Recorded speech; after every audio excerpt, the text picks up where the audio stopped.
Seja bem-vindo ao canal Descobrir.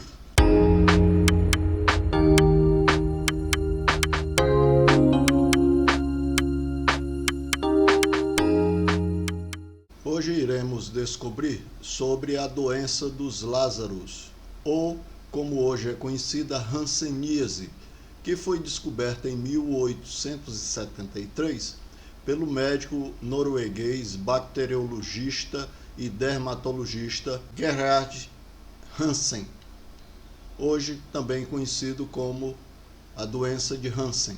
A hanseníase, também conhecida por lepra, é uma das doenças mais antigas existentes na face da Terra, e era ela conhecida como uma doença que seria um castigo divino. E essas pessoas, como dá para ver na imagem aí, que me perdoem, mas eu vou colocar somente esta imagem desse resultado que a lepra causa, essas pessoas elas eram obrigadas a vestir roupas diferentes das demais e andar com um sino, como se fosse uma espécie de um chocalho, para avisar para a comunidade que estava ali naquele momento e que, teoricamente, todos se afastassem, porque ela era perigosa. Assim era tratada a hanseníase antes de ser conhecida por Gerhard Hansen, enquanto era lepra. Também conhecida como bacilo de Hansen, que vocês veem aí na imagem, ela pode ser transmitida por meio de contato com secreções que saem do nariz ou mesmo da saliva do paciente.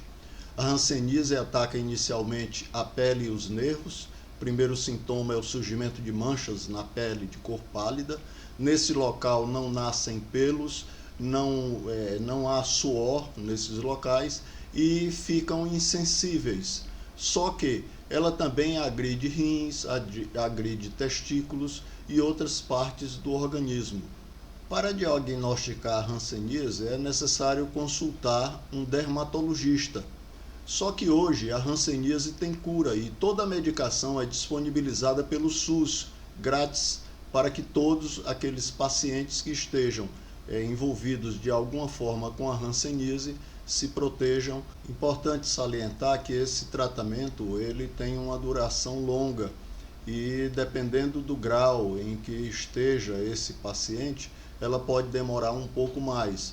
Mas lembrando, todo o tratamento é fornecido pelo nosso Sistema Único de Saúde, graciosamente. Os números atuais no mundo são preocupantes. Chega a registro da OMS em torno de 202 mil casos no mundo. Nas Américas, 29 mil. E no Brasil, 93% desses 29 mil, ou seja, 27 mil. Isso são números do ano de 2019, que foram divulgados há pouco mais de um ano, em 2021. Só que há uma preocupação do governo brasileiro em tratar esse assunto de forma epidemiológica. E isso faz com que os números estejam baixando.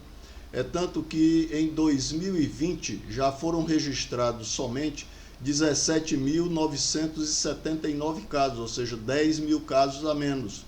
Em 2021, esses números caíram para 15.155 casos.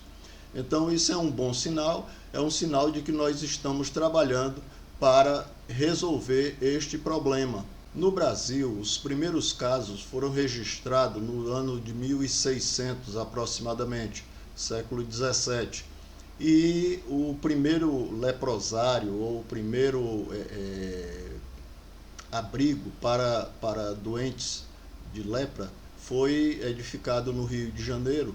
E aí você tem uma imagem de um dos abrigos com todos os seus participantes do lado de fora para fazer essa foto. No Piauí, nós tivemos em Parnaíba, foi criado a colônia do Carpina, que chegou a ter 400, vamos dizer assim, habitantes, vindo de vários estados, inclusive, claro, do nosso Piauí. Mas, antigamente, meados do século XX, o tratamento dado era um tratamento, de certa forma, policialesco, porque agentes de saúde eram treinados para todas as vezes que detectarem em alguma família um caso, retirar essa pessoa imediatamente do convívio familiar e colocá-lo nesses abrigos para leprosos. O resultado disso é que nós temos, por exemplo, em Parnaíba, hoje aproximadamente 22 moradores que não conseguiram mais se reintegrar à comunidade. A família os abandonou e eles não conseguiram mais voltar ao convívio da sociedade, então preferiram voltar para o leprosário de Parnaíba. Um detalhe interessante é que no Brasil foram criados em todo o país 37 leprosários. E esses 37 leprosários hoje abrigam praticamente pessoas que não conseguiram, que ainda estão vivas e que não conseguiram retornar ao convívio familiar e nem ao convívio da sociedade, dado as marcas que a hanseníase deixou. É importante salientar que uma das partes mais visíveis que ataca são as mãos, principalmente as falanges distais, que são essas aqui da ponta do dedo.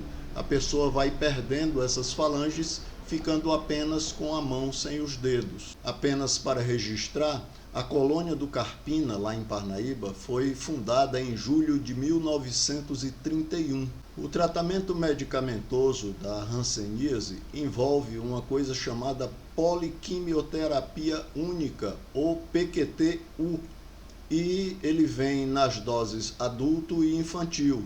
E como já foi dito, o tratamento varia de 6 a 12 meses, podendo se estender por mais tempo.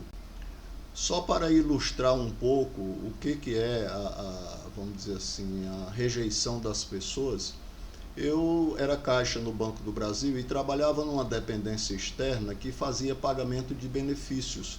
E certo dia eu esqueci um objeto na dependência e tive que voltar. Isso era por volta das 7h30 da noite. E quando lá cheguei, encontrei várias pessoas se antecipando à fila para o pagamento do dia seguinte. E eu fui questionar porque não havia necessidade, eram muitos caixas, não tinha necessidade deles passarem a noite lá. E lá eu fui informado por eles que eles eram leprosos. E aí eu vi pelos sinais das mãos que realmente eles eram leprosos. E o que eles faziam? Eles vinham mais cedo para serem atendidos primeiro e, como eles disseram para mim, e cair fora, porque as pessoas olham para a gente com nojo. Certa feita, eu era aluno ainda do colégio agrícola e tive um professor que teve hanseníase. Ele foi abandonado pela família e, pasme, a casa dele, eu não sei se foi derrubada, eu sei que foi construído um muro, ele foi abandonado pela família e lá hoje é um terreno e ninguém quer saber desse terreno, porque lá morou um lazarento, lá morou uma pessoa que tinha lepra. Só para finalizar, em 2016 o Ministério da Saúde oficializou o mês de janeiro com o mês roxo, que é o mês dedicado ao combate à hanseníase. E o dia 31 de janeiro é o Dia Mundial de Combate à Hanseníase. Inscreva-se no canal, deixe o seu gostei ou não gostei e ative o sininho para receber notificações de novos vídeos.